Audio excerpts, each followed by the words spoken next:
రాహుల్ గాంధీ నిన్న హైదరాబాద్కు వచ్చినటువంటి వార్తనే మొదటి పేజీలో అన్నింటిలో ఉన్నది. టోటల్గా రాహుల్ గాంధీ అంతిమ విజయం మాదే, తెలంగాణలో గెలిచినాం కాబట్టి దేశమంతా గెలిపించాలి, తెలంగాణలో అధికారం వచ్చింది కాబట్టి, తెలంగాణలో కాంగ్రెస్ ప్రభుత్వం ఉంది కాబట్టి 14 ఎంపీలు తెలంగాణలో కాంగ్రెస్ పార్టీకి ఇవ్వాలని రేవంత్ రెడ్డి పిలుపునిచ్చారు.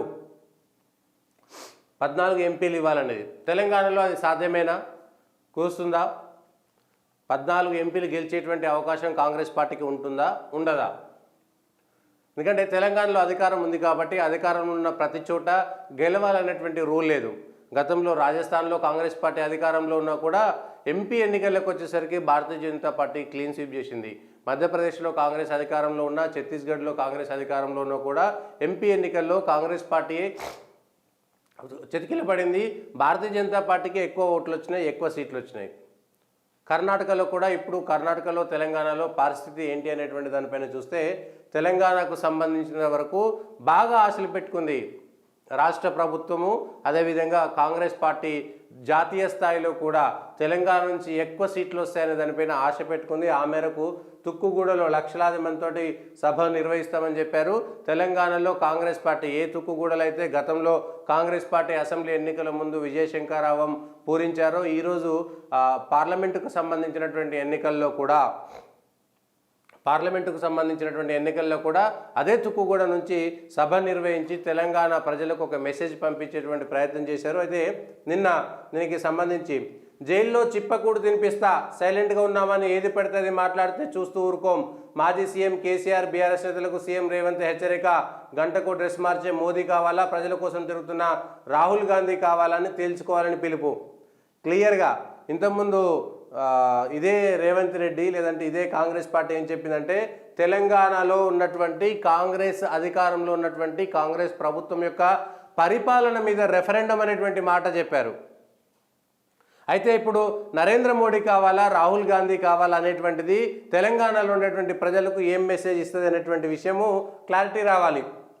తెలంగాణలో కేసీఆర్ కాలు విరిగిందని, అధికారం పోయిందని, కూతురు జైలుకి వెళ్ళిందని, ఇన్నాళ్ళు సంయమనం పాటించామని, సైలెంట్గా ఉన్నామని ఏది పడితే అది మాట్లాడితే చూస్తూ ఊరుకోమని. అయితే చూస్తూ ఊరుకోవాల్సినటువంటి అవసరం లేదు, చట్టం తన పని తాను చేసుకోబోతుంది అనేటువంటి మాట వింటుంది కదా.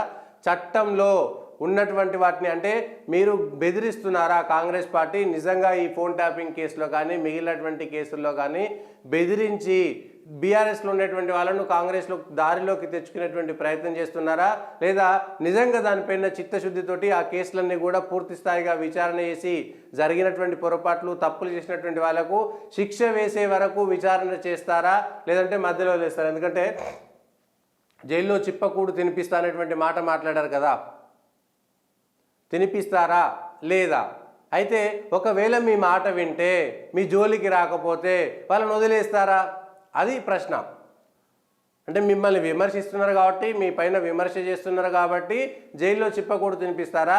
లేదంటే వాళ్ళు తప్పులు చేస్తున్నారు కాబట్టి, వాళ్ళు తప్పులు చేసి ఉన్నారు కాబట్టి, పొరపాట్లు చేసి ఉన్నారు కాబట్టి, అవినీతి జరిగిందనో లేదంటే ఫోన్ ట్యాపింగ్ కేసు జరిగిందనో దానిపైన విచారణ చేసి దానిపైన జైల్లో చిప్పకూడు తినిపిస్తారా? లేదంటే బెదిరిస్తున్నారా? ఈ విషయాలు కూడా క్లారిటీ రావాలి. మా పాలన 100 రోజుల పాలన మేము ముందు పెట్టాం, మేము మంచి పాలన ఇస్తే, సంక్షేమ పథకాలు అమలు చేస్తే, 6 గ్యారంటీల అమలుకు చిత్తశుద్ధితో ప్రయత్నించామని అనుకుంటే మమ్మల్ని 14 సీట్లలో గెలిపించండి. ఢిల్లీ నుంచి రాష్ట్రానికి భారీగా నిధులు, అనుమతులు తెచ్చుకోవాలన్నా తెలంగాణ నుంచి 14 ఎంపీలు గెలవాలి. ఓకే, తెలంగాణ నుంచి 14 ఎంపీలు కాదు, 17 ఎంపీలు కాంగ్రెస్ పార్టీ గెలిచిందనుకోండి. భారతదేశంలో కాంగ్రెస్ పార్టీ ప్రభుత్వం వస్తుందా? ఢిల్లీలో కాంగ్రెస్ పార్టీ ప్రభుత్వం వస్తుందా? తెలంగాణ నుంచి ఒకవేళ 14 కాదు 17కు 17 మజ్లిస్ దగ్గర కూడా హైదరాబాద్లో కూడా కాంగ్రెసే గెలిచింది అనుకున్నాం కాసేపటికి. మొత్తం తెలంగాణలో 17 ఎంపీ సీట్లు మొత్తం క్లీన్ స్వీప్ చేసింది అనుకుందాం. ఏమవుతుంది? తెలంగాణలో అధికారంలో ఉన్నటువంటి కాంగ్రెసు ఢిల్లీలో అధికారంలోకి వస్తుందా? ప్రజలకు ఆ విషయం తెలియదా? గతంలో కూడా ఎన్టీ రామారావు అధికారంలో ఉన్నప్పుడు ఉమ్మడి ఆంధ్రప్రదేశ్లో 39 స్థానాల్లో తెలుగుదేశం పార్టీ గెలిచింది. ఏమైంది? కేంద్రంలో కాంగ్రెస్ పార్టీ ఉంటే 39 పార్టీలతో ఉన్న తెలుగుదేశం పార్టీ ప్రతిపక్ష హోదాకు వచ్చింది. అంతకంటే జరిగింది ఏం లేదు. సో జాతీయ స్థాయిలో ఉండే అంశాలు మాత్రమే ఈ లోక్సభ ఎన్నికల్లో ప్రభావితం చేశాయనేటువంటి విషయం తెలియదా? అంటే ప్రజల్లో ఉన్నటువంటి భావన ఏదైతే ఉందో, ప్రజల్లో ఉండేటువంటి ఢిల్లీకి సంబంధించినటువంటి ఓటింగ్ అనేటువంటి భావన ఉందో దాన్ని డైవర్ట్ చేయడం కోసము రేవంత్ రెడ్డి చాలా స్పష్టంగా క్లియర్గా తెలంగాణలో ఉన్నటువంటి ప్రభుత్వ పరిపాలన మీదనే చేస్తున్నారు.